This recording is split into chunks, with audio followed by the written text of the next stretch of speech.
Hai,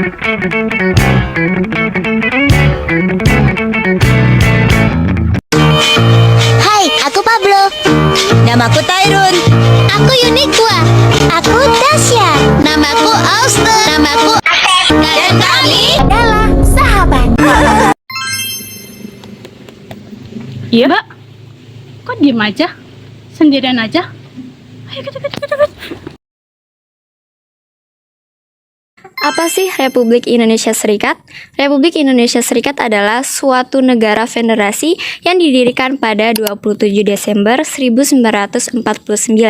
Sebagai hasilnya yaitu kesepakatan tiga belah pihak dalam konferensi meja bundar. Tiga belah pihaknya yaitu Republik Indonesia Serikat, Belgian Confederation of dan Belanda. Kesepakatan ini disaksikan oleh Unity Nation Commission of Indonesia sebagai perwakilan PBB. Oh ya, kalian tahu nggak apa sih latar belakang terbentuknya Republik Indonesia Serikat? Belanda ini ingin menguasai Indonesia kembali dengan cara memecah belahnya. Hal ini dilakukan dengan mendirikan negara boneka di bawah kendaliannya. Nah, seperti Sumatera Timur, Indonesia Timur, Pasundan, dan Jawa Timur. Nah, di sela perjalanannya usaha Belanda, itu tuh terjadinya intervensi yang dikenal dengan nama agresi militer 1 pada tahun 1947 dan agresi militer 2 pada 1948. Nah, hal ini itu tuh mengundang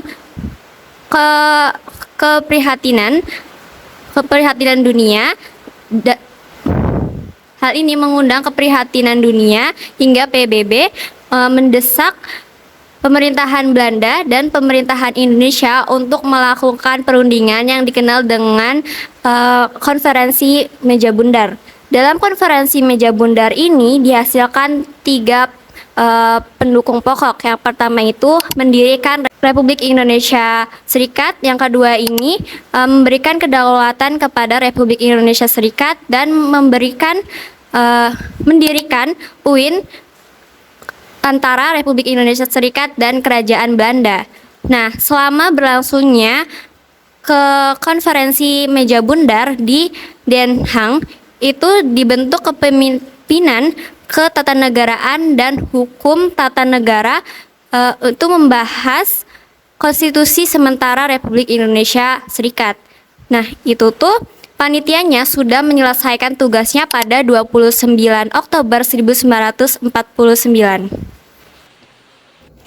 Kamu tahu nggak, federalisasi juga pernah terjadi loh di Indonesia, yaitu pada tanggal 27 Desember 1949 sampai 17 Agustus 1950. Pada saat itu yang menjadi pegangannya adalah Konstitusi Republik Indonesia Serikat, yaitu pada tahun 1949. Berdasarkan konstitusi tersebut, negara kita pada saat itu bentuknya adalah serikat atau federalisasi dengan 15 negara bagian. Berdasarkan negara Republik Indonesia Serikat menjadikan Konstitusi Republik Indonesia Serikat sebagai UUD-nya. Maka pada 8 Maret 1950, pemerintahan federalisasi mengeluarkan Undang-Undang Darurat yaitu nomor 11 tahun 1950 yang isinya mengatur tata cara perubahan susunan kenegaraan negara Republik Indonesia Serikat. Mbak.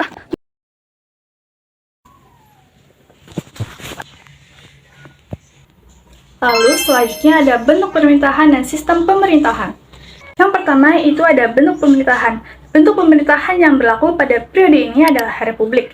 Ciri republik diterapkan ketika berlangsungnya pemilihan Insinyur Soekarno sebagai Presiden Republik Indonesia Serikat atau RIS dan Dr. Andes Muhammad Hatta sebagai Perdana Menteri. Lalu yang kedua ada sistem pemerintahan. Sistem pemerintahan yang dianut pada periode ini adalah sistem parlementer kabinet semu atau kuasi parlementer dengan karakteristik sebagai berikut. Yang pertama, pengangkatan Perdana Menteri dilakukan oleh Presiden, bukan oleh Parlemen sebagai lazimnya. Yang kedua, kekuasaan Perdana Menteri masih dicampur tangani oleh Presiden. Hal itu tampak pada ketentuan bahwa Presiden dan Menteri-menterinya bersama-sama merupakan pemerintah. Seharusnya Presiden hanya sebagai kepala negara.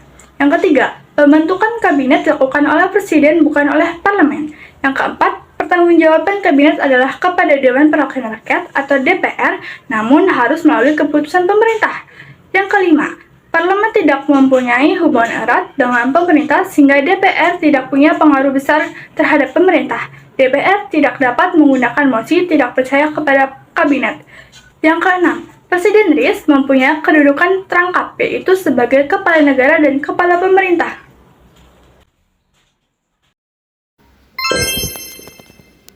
Latar belakang APRA. Atas dasar kekhawatiran akan hukuman Kenil, pasca bersatu dengan TNI membuat Kesatuan Kenil melakukan pemberontakan di bawah APRA. Komandan dari Kesatuan Depot Special Truman atau yang disingkat dengan DST, Raymond Westerling kemudian memanfaatkan momen ini sebanyak 8.000 pasukan untuk dikerahkan. Pemimpin APRA yaitu Raymond Westerling, mantan kapten tentara Hindia Belanda dari Kesatuan Koninklijke Nederlands Indisch Leger atau yang disebut dengan Kenil.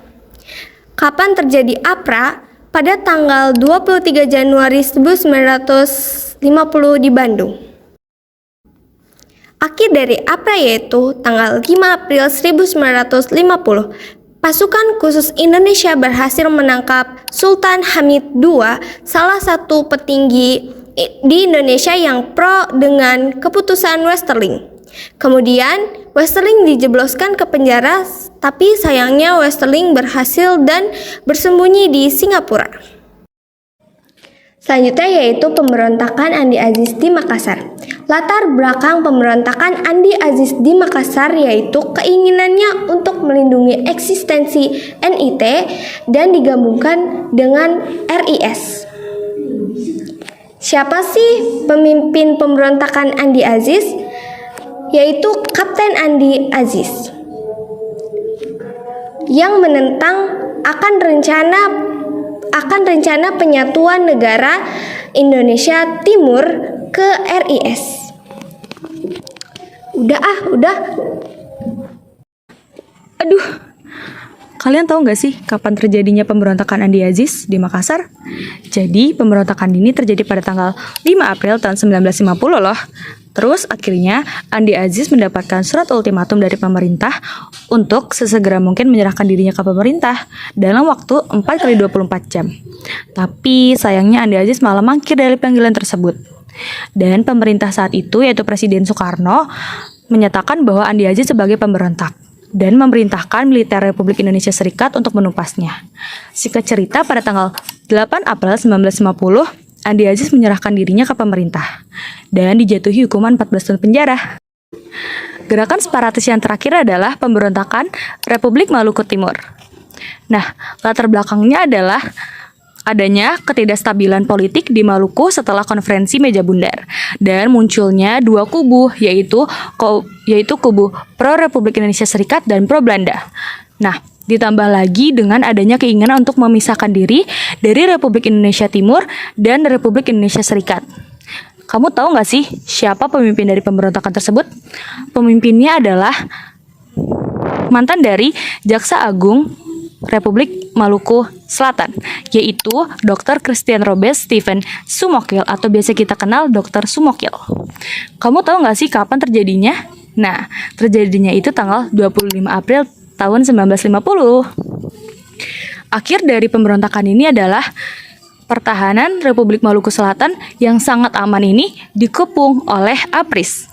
Lalu Presiden Republik Maluku Selatan yaitu J.H. Manuhutu dan Perdana Menterinya yaitu Wairisal ditangkap lalu dijatuhi hukuman penjara selama 3-5 tahun penjara.